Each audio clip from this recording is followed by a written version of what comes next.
Paborito mo rin ba itong beef balbakwa, isa sa mga pinakamasarap na sabaw na minsan lang natin matikman kapag mayroong mga handaan o mga birthday tayong napupuntahan? Kaya para matapos yung cravings natin, tara samahan niyo ako magluto ng beef balbakwa.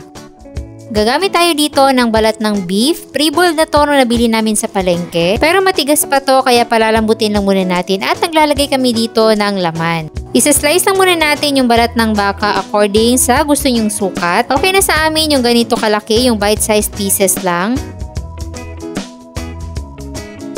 At ganoon rin yung gagawin natin sa laman para match lang sila nung balat.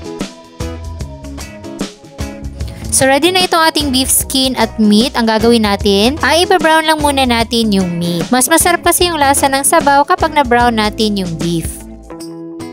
Mag-produce din niya ng sariling tubig kaya aantayin natin niyang maiga. Kapag maiga na gaya nito, ihalo na natin yung balat at lagyan na natin ng tubig pang sabaw.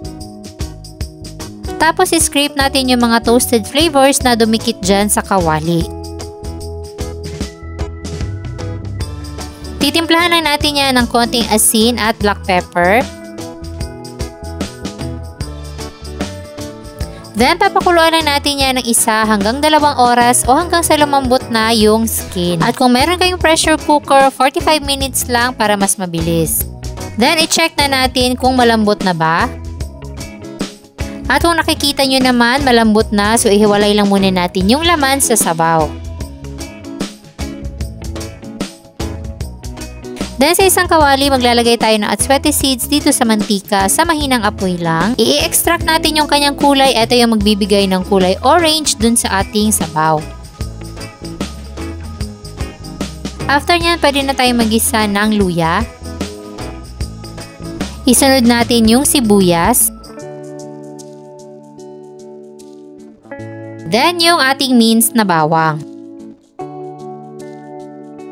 Then, nilagay na natin dito yung laman at balat ng baka. Igisa-gisa natin kasama yung mga aromatics.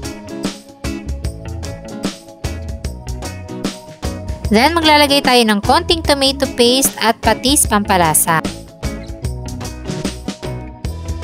After nyan, pwede na natin ilagay yung sabaw na pinagpakuluan natin kanina. Meron tayong 1/2 cup ng tomato sauce. 1 beef cube, at maglalagay tayo ng sibot o tongkoy. Isa itong Chinese spice na mabibili nyo sa palengke. Nagbibigay ito ng aroma at flavor na talagang sa balbakwa nyo lang matitikman. At pwede na rin tayo mag-adjust ng timpla. Dinagdagan ko lang ng konting black pepper. Then, lagyan na natin yan ng sili at spring onions.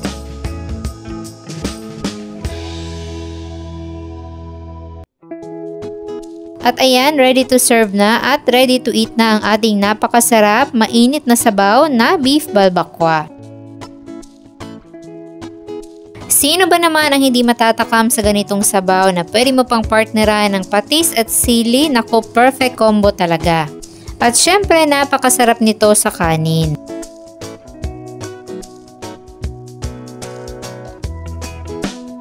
Kaya sa mga gustong magluto nito, alam nyo na, hanapin nyo na dyan sa baba ang kompletong listahan ng ating mga sangkap.